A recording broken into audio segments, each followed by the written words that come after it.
I found three types of super bosses, and by types I mean their motivation. They all did pretty much the same thing, but their motivation was different. The first type is the type probably most people think about. They're nurturers. They're looking to help other people get better. Their motivation is, of course, to be successful, but to help other people get to a higher level in terms of what they're doing in their career. So that's the first type, the nurturer type. The second type are a bit more creative.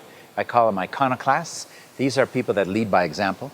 They're not thinking about developing talent in any kind of traditional business way, but they do it, and they do it because they're focused on creative challenges, and so they surround themselves and attract a lot of great talent, and so people absorb. It's kind of like an organic osmosis almost process that goes on.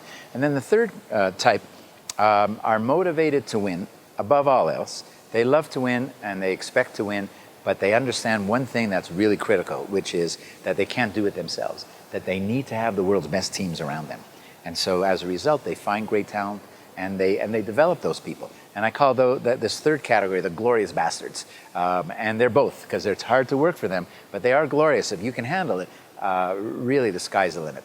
So I studied and found super bosses in actually in every industry I looked. It's really rather remarkable, and even across countries.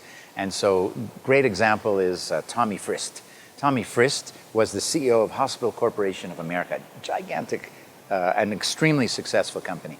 And he was known for his incredible ability to find interesting people with that high potential, high ceiling, and then take them to that other level.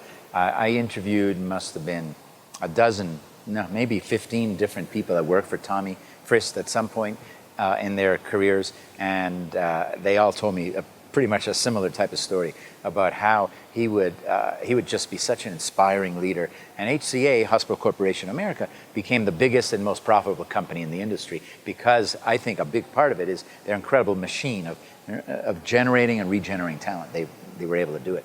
A little different example is in the world of jazz music, where Miles Davis is a super boss, legendary Miles Davis, arguably the most influential ever in jazz. And what he did is he created a band where he found really discovered some of the greatest talent in jazz music.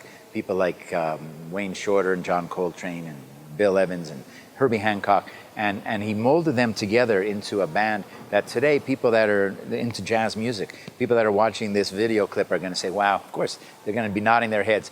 That's exactly right, because he changed jazz music. He changed jazz music multiple times. He became the most successful jazz impresario, really, and he did it by finding and developing and changing the music by unleashing the creativity of the people around him. And so it's a very different type of industry or business compared to a hospital corporation, but it's absolutely the same type of idea.